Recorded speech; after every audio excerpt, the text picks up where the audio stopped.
भागीरथी जी 1 minute के लिए वो बुक देना मेरे को, गरुड़ पुराण। मैंने डॉक्टरेट की है भाइयों और बहनों। मृत्यु भोज के अंदर में सिर्फ इस बुक के सिवाय मैंने गीता पढ़ ली, रामायण पढ़ ली, महाभारत पढ़ लिया, पूरा पढ़ लिया, क्योंकि मैंने डॉक्टरेट करनी थी तो मुझे पढ़ना था, तो मैंने कर ली। इस गरुड़ पुराण के सिवाय किसी भी किसी किताब के अंदर में यह नहीं लिखा हुआ है कि मृत्यु भोज होना चाहिए। और बताऊं इसमें भी क्या लिखा हुआ मैं बताऊं आपको। और सब जगह शास्त्र यह कहते हैं कि अंतिम संस्कार, मरने के बाद जब हम उसको दाग दे देते हैं तो उसको अंतिम संस्कार कहते हैं। अंतिम संस्कार के बाद किसी प्रकार के कोई संस्कार हमारे लिए लागू नहीं है। जब हमने अंतिम संस्कार ही कर दिया उसका, तो ये कौन से संस्कारों की बात कर रहे हैं कि हम 12 दिन तक वो हलवा पूड़ी और पता नहीं क्या क्या चलाते आ रहे हैं घरों के अंदर में। गरुड़ पुराण ये कहता है कि 12 दिन तक जिस व्यक्ति के घर के अंदर में डेथ होती है उस घर के अंदर में पानी भी नहीं पीना चाहिए।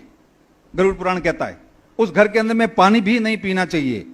और 13वें दिन जब हम पूरे इकट्ठे होकर के अपने अपने घरों से राशन लेकर के उस घर के अंदर में चूल्हा वापस प्रज्वलित करना चाहिए, ये 13वें दिन। और 13 ब्राह्मणों को भोजन कराना चाहिए, ये इसके अंदर में लिखा हुआ है। अब वो 13 ब्राह्मणों के लिए भी जो मॉडर्न टीपाकार है, जो इसकी सर्वे करते हैं, या जो पढ़े लिखे जो ब्राह्मण हैं या जो भी लोग हैं, वो कहते हैं कि ठीक है, कोई गरीब आदमी है तो 13 ब्राह्मण को भोजन नहीं करा सकता तो 1 ब्राह्मण को भोजन करा दो, ये इसके अंदर में लिखा हुआ है। और फिर भी हम उसको पता नहीं किस प्रकार की हम जो है ना पुराने सिस्टम का या पुराने वो हमारे तरीकों का, या कहते हैं कि हमारे पौराणिक सिस्टम चला रहा उसके ऊपर में वो हम उसको पकड़ करके बैठ गए। एक कहाँ था, मैं 57 ईयर्स का हो गया हूं, मैंने अपने गांव के अंदर में ये खाटा खींचड़ा खा करके भी मौत के ऊपर में और देखा है। खाटा खींचड़ा खा करके बारातें चढ़ जाती थी, लोगों के पास पैसे नहीं होते थे तो कहां से आते थे। उसके बाद स्लोली वो लापसी शुरू की, तो वो लाठी गुड़ की, वो काला सा गुड़ आता था उसकी लापसी बनाते थे। उसके बाद में फिर गुड़ डालना शुरू किया, उसके बाद चीनी डालनी शुरू की, उसके बाद गुड़ का हलवा शुरू किया, उसके बाद चीनी का हलवा शुरू किया, उसके बाद में फिर नुक्तियां और वो शुरू कर दी, उसके साथ पुड़ियां शुरू कर दी। और अभी तो कहीं कहीं जगह पे ऐसा देखा जाता है कि 12 दिन तक एकदम प्रॉपर एकदम टाइप मीनू होता है, डिजिटल कार्ड इश्यू होते हैं, उस मीनू के अंदर में लिखा जाता है फर्स्ट डे ये भोजन, सेकेंड डे ये भोजन, 12वें दिन ये भोजन। हमें कहां जा रहे हैं, किस डायरेक्शन में जा रहे हैं? इसका मतलब हमारे अंदर में कुछ वो है नहीं जो हम सोच विचार कर सकें। हमें पता ही नहीं है कि हमको किस मानव संसाधन के अंदर में वैसा विकास करने के लिए पैसा मानव संसाधन के विकास के लिए लगाना पड़ेगा।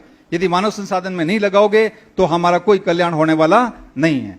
तो मैं भागीरथी से निवेदन कर दूंगा कि ये डायरी जो 4-5 डायरियां हैं वो उनके बीच में जहां भी आप ये सम्मेलन खत्म होने के बाद जब भी बच्चियां जो बुजुर्ग भाई बहन हैं वो जो साइन करना चाहें जरूर साइन करें, ताकि हम इस कैंपेन को आगे चला सकें। सोशल मीडिया, ये पर्ची आप जब रेड पर्ची अपने पास लोगे तो फेसबुक के अंदर में या सोशल मीडिया के अंदर में इसको जरूर लिखें कि मैंने आज से मृत्युबोध करना छोड़ दिया है, ताकि दूसरे लोगों को भी पता लगे। सोशल मीडिया बहुत पावरफुल है आज के जमाने के अंदर में, लोगों के पास मैसेज जाएगा, उस मैसेज के माध्यम से लोग देखेंगे कि हाँ ये बहुत गलत आदत है, इसलिए अच्छे बड़े लोग इसको छोड़ रहे हैं, तो बाकी लोग भी इसको छोड़ने के अंदर में आगे आएंगे।